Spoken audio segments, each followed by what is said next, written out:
Vous êtes-vous déjà éveillé dans le silence de la nuit à vous demander si nous sommes vraiment seuls? Peut-être qu'un bruit étrange dans une vieille maison, une ombre fugace du coin de l'œil, une histoire captivante racontée par un ami a suscité en vous une question profonde. Les fantômes sont-ils réels? Ce n'est pas une question triviale.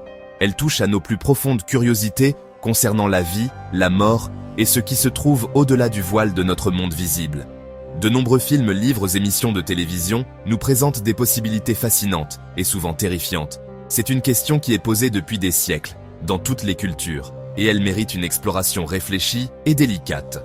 Avant de pouvoir commencer à répondre à cette question, nous devons d'abord être très clairs sur ce que nous entendons par le mot « fantôme ». Ce terme est souvent utilisé dans un sens général, mais il porte généralement l'une des deux significations distinctes. La première, plus large, fait référence à tout type d'être spirituel, une créature qui existe sans corps physique. Deuxième section, la définition biblique d'un fantôme. Lorsque nous nous plongeons dans les Écritures, le terme fantôme, tel que nous le comprenons aujourd'hui, n'est pas courant. Les rédacteurs de la Bible utilisaient un langage plus précis. L'Ancien Testament, hébreu, le Nouveau Testament, grec. Ils parlent d'esprit. Hébreu, ruach, grec, pneuma. Mais ce mot est très polyvalent. Il peut désigner l'esprit d'une personne vivante, le Saint-Esprit de Dieu, un esprit maléfique, un ange, ou le vent, le souffle. Le contexte est primordial. La Bible n'a pas de terme unique pour notre idée moderne de fantôme. Cette précision nous oblige à éviter des suppositions. Nous devons examiner les différents types d'êtres spirituels. La Bible présente une taxonomie claire. D'un côté, les saints anges. Ils sont décrits comme des messagers et comme des esprits serviteurs envoyés par Dieu pour servir ses desseins, pour aider ceux qui hériteront du salut. Ils sont puissants, bons, entièrement soumis à la volonté de Dieu. Ils apparaissent souvent aux humains pour délivrer des messages, assurer une protection ou exécuter des commandements divins. De l'autre côté, les démons. Ce ne sont pas les âmes des morts humains. Ils sont considérés comme des anges déchus, des entités spirituelles sous la direction de Satan, qui se sont rebellés contre Dieu. Leur nature est intrinsèquement mauvaise. Leur objectif, tromper, tourmenter, éloigner l'humanité de Dieu. Troisième section, ce que la Bible dit de la vie après la mort. La Bible n'est pas silencieuse sur ce qui se passe quand nous mourrons. Elle aborde la question avec clarté et cohérence, laissant peu de place à l'idée d'esprits humains liés à la terre. L'enseignement fondamental se trouve dans Hébreux. Et comme il est réservé aux hommes de mourir une seule fois, après quoi vient le jugement. Hébreux 9, 27. Ce verset établit une séquence claire. La vie, la mort, un jugement final. Il n'y a aucune mention d'une étape intermédiaire où une âme pourrait errer sur terre. La mort est présentée comme une transition définitive. Ce concept est illustré de manière vivante dans la parabole du riche et de Lazare. Luc 16. Dans ce récit, les deux hommes meurent. Le pauvre et juste Lazare est porté par des anges dans un lieu de réconfort, tandis que l'homme riche et injuste se retrouve dans un lieu de tourment.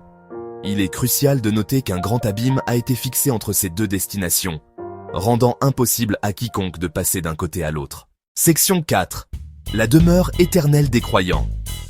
Pour ceux qui ont placé leur foi en Jésus-Christ, la Bible dépeint la mort non pas comme une source de peur ou d'incertitude, mais comme un espoir et un retour à la maison. L'apôtre Paul parlait de la mort avec une anticipation confiante. Écrivant à l'église de Corinthe, il a exprimé cet espoir profond. Nous sommes donc toujours pleins de confiance, et nous savons que, tant que nous demeurons dans ce corps, nous sommes éloignés du Seigneur, car nous marchons par la foi et non par la vue. Nous sommes pleins de confiance, et nous aimerions mieux quitter ce corps et demeurer auprès du Seigneur. Les mots de Paul sont clairs. Pour un croyant, être absent du corps, c'est être présent avec le Seigneur. Ce n'est pas un état d'errance fantomatique ou de dérive sans but. C'est une transition immédiate et consciente vers la présence de Jésus. Tout comme la Bible offre une destination claire pour les croyants après la mort, elle parle aussi avec une gravité solennelle du destin de ceux qui ne placent pas leur foi en Dieu. Les Écritures enseignent qu'après la mort et le jugement final, il existe un état de séparation éternelle de la bonté et de la présence de Dieu. Jésus en a parlé plus que quiconque, utilisant souvent des images fortes pour en souligner la gravité.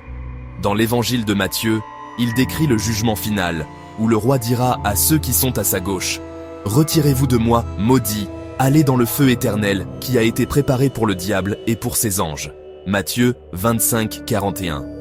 C'est une destination de séparation consciente et définitive d'avec Dieu.